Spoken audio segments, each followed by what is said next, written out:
son proporciones fijas y sencillas, ¿ya? Para formar los compuestos. Y bueno, y que la materia no se crea ni se destruye, ya solo se transforma. Exactamente.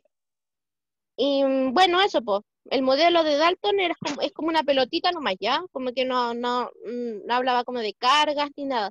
Como que eran pelotitas, por ejemplo, ya había como una pelotita de hidrógeno, otra pelotita de helio, y si juntaban las dos pelotitas se formaba esto, ¿cachai? No sé. Ya miren, ahora vamos a ver el otro modelo, que es el modelo de Thomson, que se llama budín de pasas, ¿ya? Exactamente. Thomson descubrió, o sea, Thomson hizo este modelo en 1904 y él fue el que descubrió el electrón, ¿ya? Entonces, él pensaba que el átomo era como un núcleo, una bola gigante, Positivo. un núcleo gigante que tenía como introducidos los electrones como alrededor, ¿ya? Como si fuera un queque con chispita de chocolate. El modelo de queque con chispita de chocolate le vamos a decir mejor. Como una... Hoy el micrófono. El micrófono, por favor, ahí. Listo. Kevin, silencialos. Que no. Vale. Buena, Ya. buena. Bueno, y como estaba diciendo la Isi también, como se puede ver, el modelo es la pelotita que está ahí, como se pueden ver. Se pensaba que el átomo iba a ser como esta pelotita positiva, lo amarillito que ven, y tenía incrustado en él con estos electrones, ¿ya? Lo asertivo de él fue que descubrió los electrones, y eso fue muy importante, ¿ya?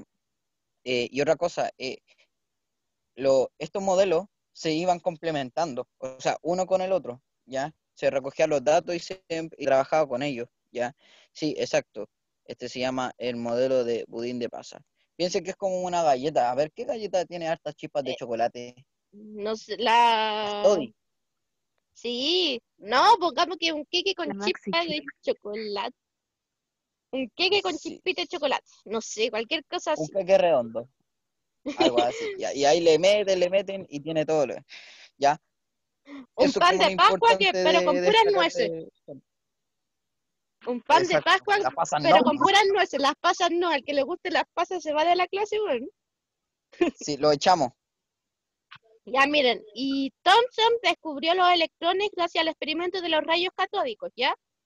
Lo que él hizo fue lanzar un haz de electrones y puso ¿cómo se llama? Un imán abajito del rayo, entonces vio que el haz de esta luz se desvió hacia el imán que tenía carga positiva, ¿ya? Él lo que hizo fue poner este rayo, o sea, esta cosita que estaba al vacío, lanzó un rayo de luz, y vio que se desviaba. Y como puso el imán positivo, vio que se desviaba y él dijo, oh, entonces deben haber electrones, los rayos catódicos. Eso fue en verdad, ¿ya? Para que algo es como eso. El experimento de los rayos catódicos. Exacto. Así se descubrieron los electrones. Muy bien. Acuérdense, entonces lanzó este haz, era como un haz como de electricidad, no me acuerdo bien, ya, después se lo especifico, pero este haz tenía una carga negativa, ¿ya?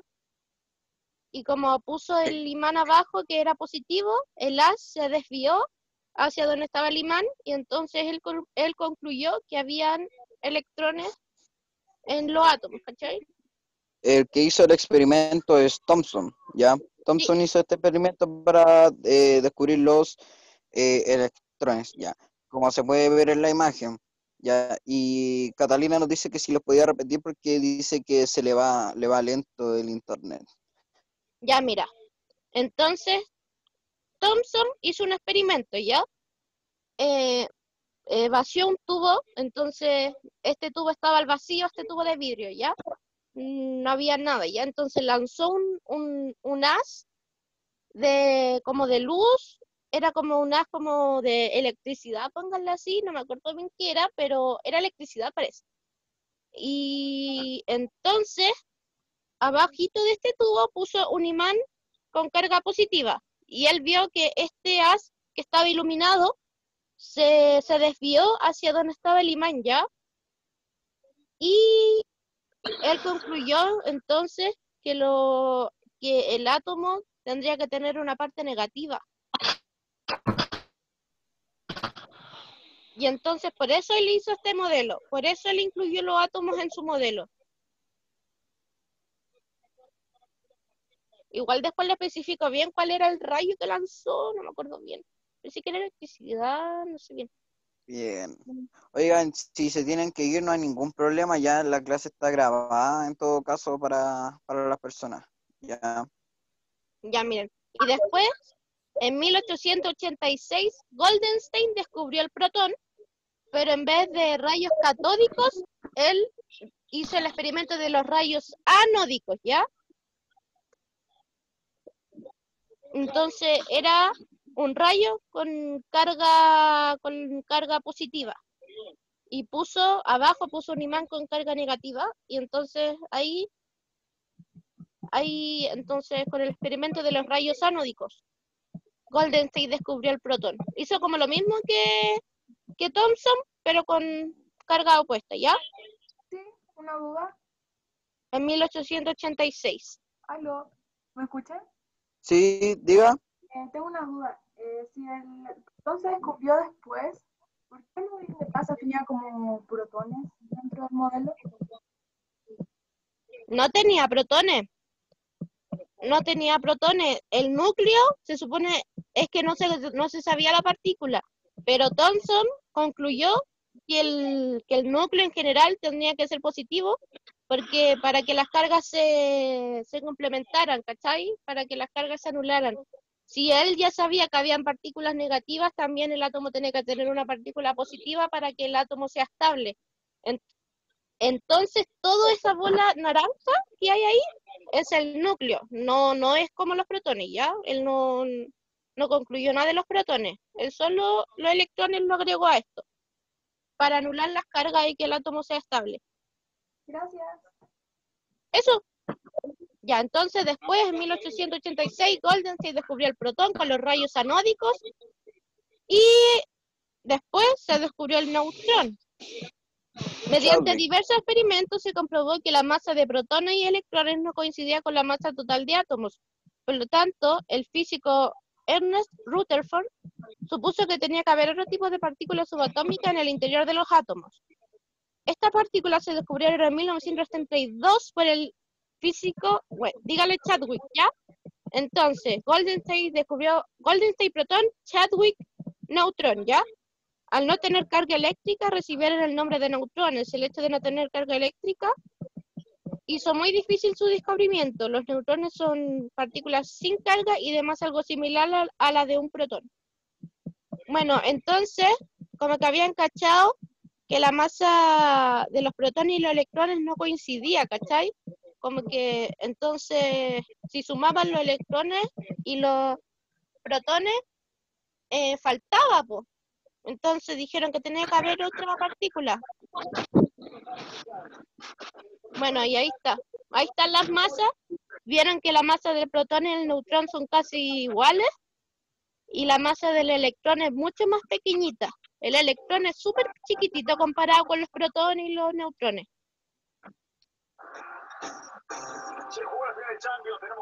Oigan el micrófono.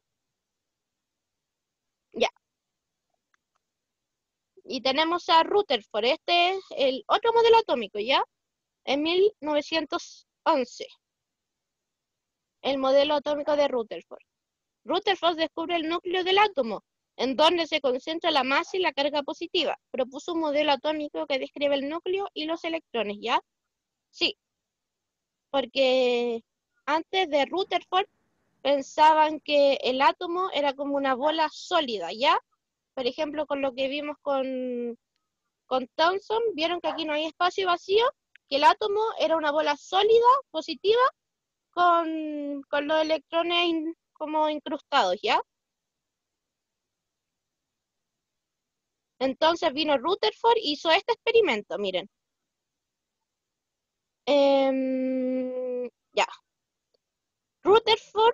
no, ¿cómo se llamaba? Sí, Rutherford lanzó un haz de partículas.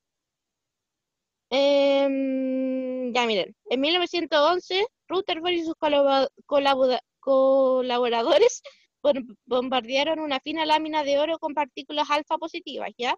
Procedentes de un material radioactivo a gran velocidad. El experimento permitió observar el siguiente comportamiento de las partículas lanzadas, ¿ya? La mayor parte de ellas atravesaron la lámina sin cambiar de dirección. Como era de esperar, algunas se desviaron considerablemente. Unas pocas partículas rebotaron hacia las fuentes de emisión. Ya, entonces, Rutherford lanzó un haz de partículas alfa a través de la lámina de oro. Ya, y en la pantalla, al otro lado, estaba la pantalla fluorescente y ahí se veían las partículas que lograban atravesar, ¿ya? Pero descubrió que algunas partículas se desviaban, que no atravesaban la pantalla. Y entonces dijo que el átomo entonces tenía espacio vacío y también tenía una parte bien sólida con gran masa que sería el núcleo, ¿ya?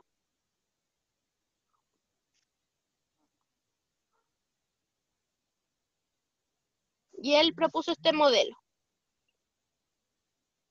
La carga positiva de los protones es compensada con la carga negativa de los electrones que se hallan fuera del núcleo. El núcleo contiene, por lo tanto, protones en un número igual de electrones de la corteza, cuando el átomo es neutro, ¿ya? El átomo estaba formado por un espacio fundamentalmente vacío ocupado por electrones que giran a gran velocidad alrededor de un núcleo central muy denso y pequeño. Por eso, las partículas que se desviaban, esas eran las partículas que chocaban con el núcleo, ¿ya? Pero las partículas que alcanzaban a pasar son las partículas que atravesaron la nube electrónica, ¿ya? Que es casi puro espacio vacío.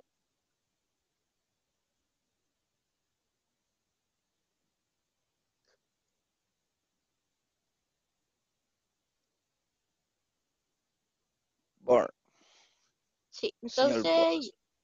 entonces tenemos el modelo de Rutherford y ya. Vamos a ver el modelo de Bohr, que es el modelo planetario, ¿ya? Ya, y Niels Bohr hizo su modelo en 1913, patentó su modelo, ¿ya? Y propuso el sistema planetario del átomo, precursor del modelo atómico actual. Antes del modelo atómico mecano cuántico, que el modelo de ahora, estaba el modelo de Bohr, que es el modelo planetario, ¿ya? Ya miren aquí, esperen. Aquí les tengo que mostrar otra cosita.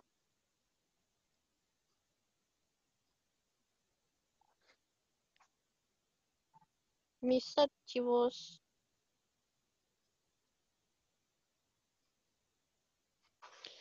Oye, tenéis caleta de espacio, a mí me comió todo el espacio y todos los archivos que tenía. Oigan, después les vamos a mandarle un resumen, ya, con la síntesis de todo esto que estamos haciendo, ¿ya? Ya, ya miren. Les voy a leer esto, ya miren. El modelo de Bohr. En la primera mitad del siglo XX se realizaron unos descubrimientos que no podían ser explicados con el modelo de Rutherford. El físico Niels Bohr propone un modelo en el que los electrones solo pueden ocupar ciertas órbitas circulares, ¿ya? Los electrones se organizan en capas y en cada capa tendría una cierta energía, llenando siempre las capas inferiores de menor energía y después las superiores, ¿ya? Entonces, Niels Bohr lo que introdujo fueron las órbitas circulares, ¿ya? Eso es lo que hizo Niels Bohr. La distribución de los electrones en la capa se denomina configuración electrónica y se realiza de la siguiente manera. La capa 1 puede contener como máximo 2 electrones, la capa 2 puede contener como máximo 8 electrones. Comienza a llenarse una vez que la capa 1 ya está completa. La capa 3 puede contener un máximo de 18 electrones, comienza a llenarse una vez que la capa 2 ya está completa.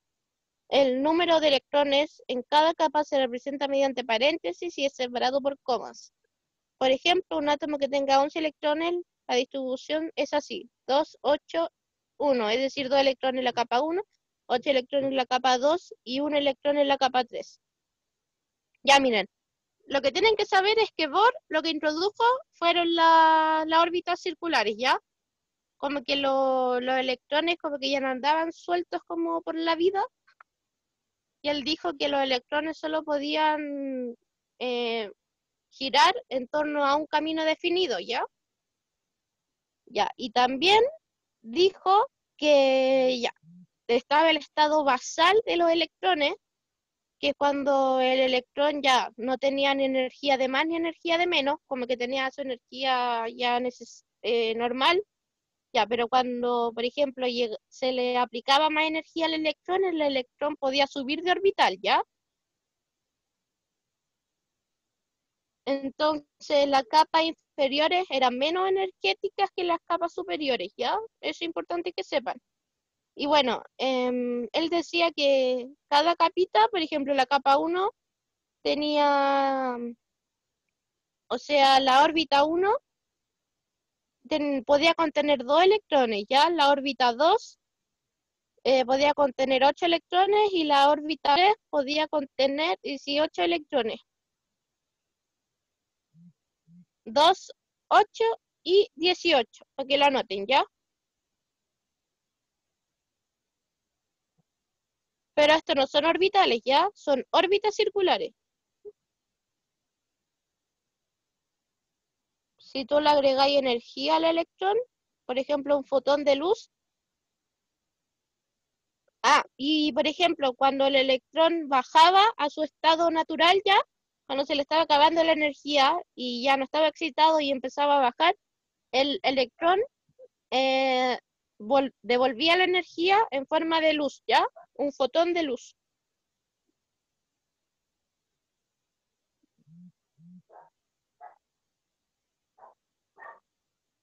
Ya, miren, y les quiero mostrar. Ya, dijimos que cuando el electrón volvía a su estado natural, emitía un fotón de luz, ¿cierto? Ya, miren. Esto es importante porque se forman estas cositas que se llaman espectros de absorción y espectros de emisión, ¿ya? Cada elemento tiene su espectro de absorción definido, ¿ya? Espectro de absorción y espectro de emisión definido, ¿ya? Son diferentes para cada elemento. Cada elemento tiene el suyo propio. Me cuesta decir espectro de absorción y espectro de emisión.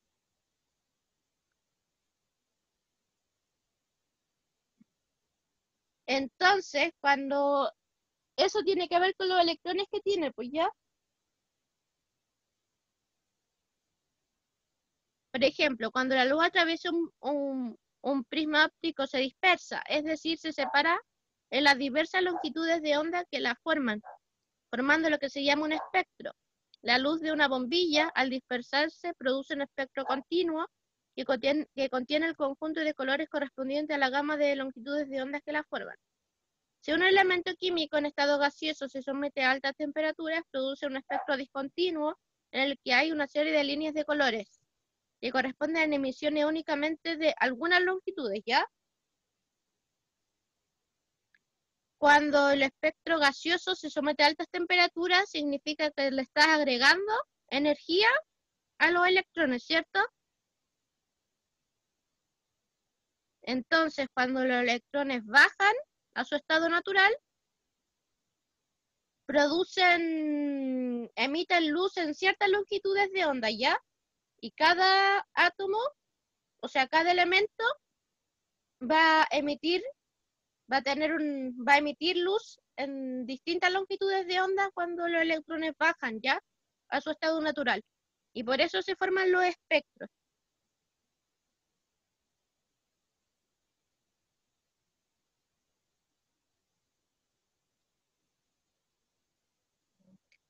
Para que sepan. Por ejemplo, este es el espectro de absorción y de emisión del hidrógeno, ¿ya? Entonces, el hidrógeno emite luz en esas frecuencias, ¿ya? solo en esas frecuencias y cada elemento emite luz en distintas frecuencias cuando los electrones vuelven a su estado natural.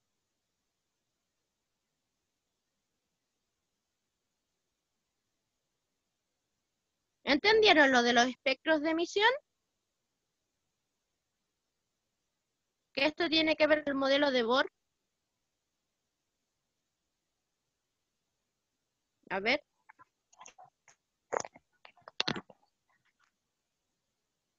¿Entendieron lo de los espectros de emisión? Entonces, espectro es la emisión de luz cuando un electrón se acerca al núcleo. Ya, algo así, ¿ya? Mira, es que, por ejemplo, ya tú, un átomo de cierto elemento, por ejemplo, le agregas energía, por ejemplo, en forma de temperatura, ¿ya? Por ejemplo, un gas, tú calientas ese gas y después pones un prisma, haces pasar luz por el gas y pones el prisma para ver cómo está la luz, ¿ya?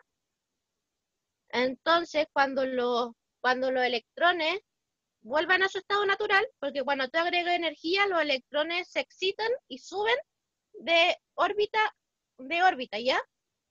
Entonces, cuando los electrones vuelven a su estado natural y bajan de órbita y vuelven a su órbita en donde deberían estar, emiten luz, ¿ya? Y cada elemento va a emitir luz en distintas frecuencias. Y eso, pues, cada elemento tiene su espectro de emisión y espectro de absorción. Y sí, es como eso. Se emite luz cuando el electrón baja.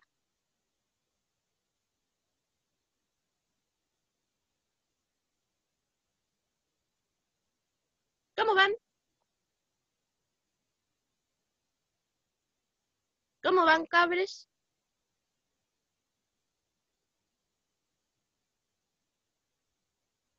Mi pana Lucas, ¿dónde está?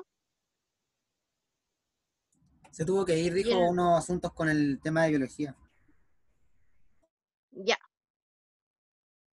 Pucha, mi pana.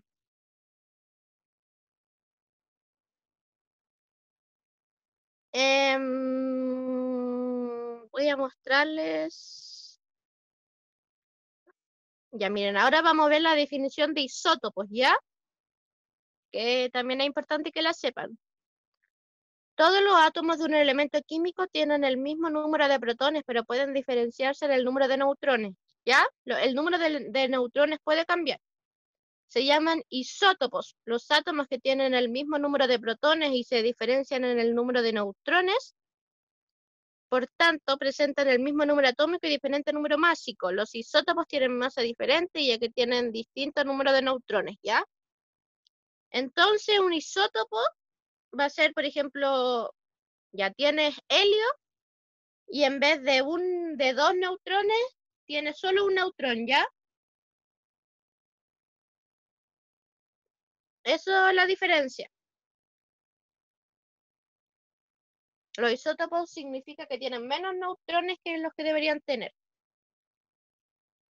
Y el número de protones nunca va a cambiar, ¿ya? Eso lo tienen que tener claro. Los protones sí que nunca cambian. Y acuérdense que el número másico era la suma de protones más neutrones, ¿ya? Entonces va a tener el mismo número atómico, porque el número atómico es el número de protones, pero va a tener distinto número másico, porque el número de neutrones no va a ser el mismo.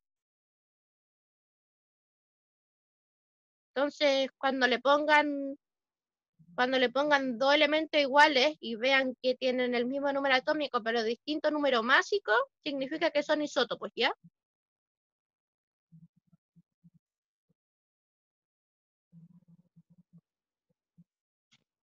Esa es la diferencia entre isótopo y átomo normal.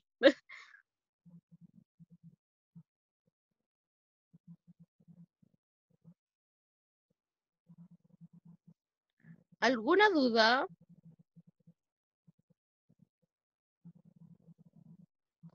Ya.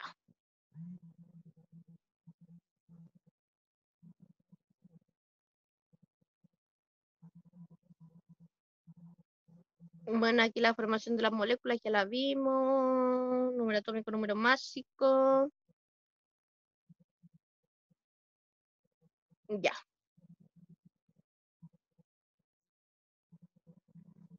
Les quiero mostrar el modelo atómico que está vigente ahora, ¿ya? Modelo mecano cuántico. Vamos a tener una clase solo de modelo mecano cuántico, ¿ya? Porque es un tema aparte. Modelo mecano cuántico.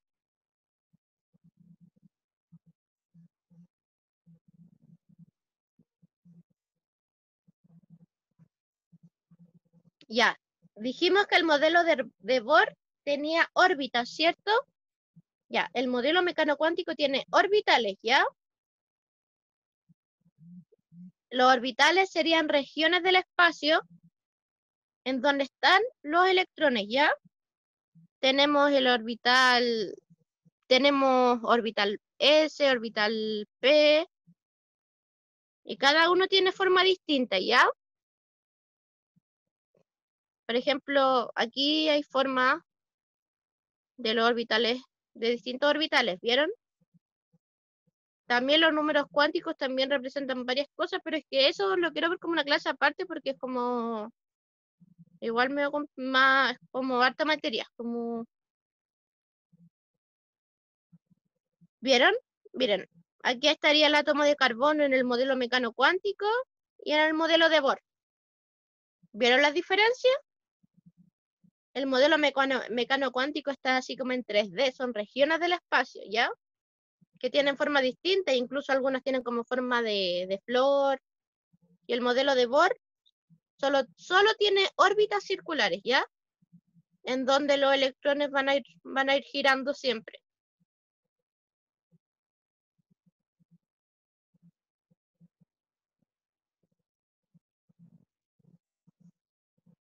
Verán, aquí están las orbitales, 1s, 2s,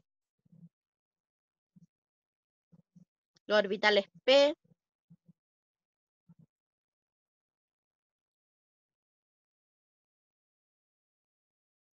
orbital s, orbitales p, son regiones del espacio.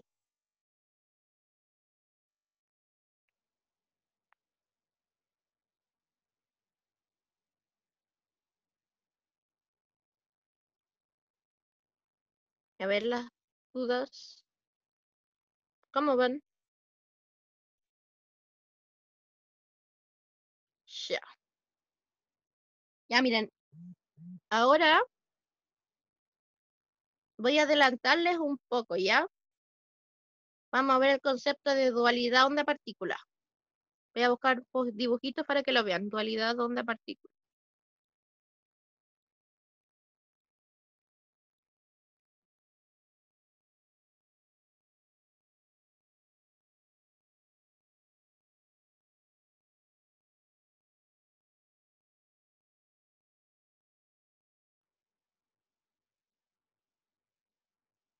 Ya miren, la dualidad onda-partícula dice em, que algunas partículas se pueden comportar como ondas y como partículas a la vez, ¿ya? Hay partículas que, por ejemplo, el fotón es una partícula, ¿cierto? Se dice que es una partícula de luz, pero la luz también se puede comportar como una onda, ¿ya? Entonces, por eso le ponen este dibujito que con respecto a cómo lo veas, se puede ver como cuadrado, como circulito, ¿ya? Como que siempre lo ponen así.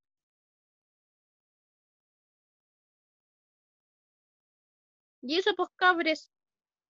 La próxima clase vamos a modelo mecano cuántico. Ya vimos como todo por hoy. ¿Alguna duda de la materia que vimos hoy día? O sea, vimos hasta el modelo atómico de Bohr, en verdad. Vimos los conceptos básicos de los elementos y todo eso. ¿Alguna duda antes de terminar la clase?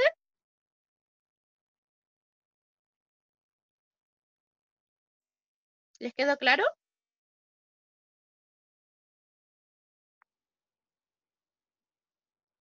Bueno, creo que sí.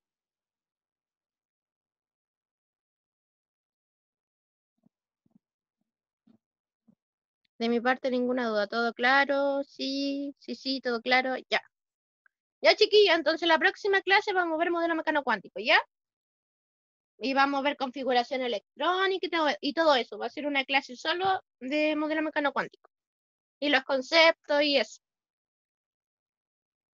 Ya, cabros. Esta es la primera clase, por eso fue igual así como un poco más básico, ¿ya? Y tenemos que ver también estequiometría, si nos faltan hartas cosas, pero para primera clase igual estuvo bien, supongo. Así que, ya pues cabres, se me cuidan, vayan a almorzar, vayan a alimentarse, se les quiere, y después en la tardecita tenemos clase de física, ¿ya? ¡Chao! Y gracias, Kevin, por grabar. Ya, sí, no es problema.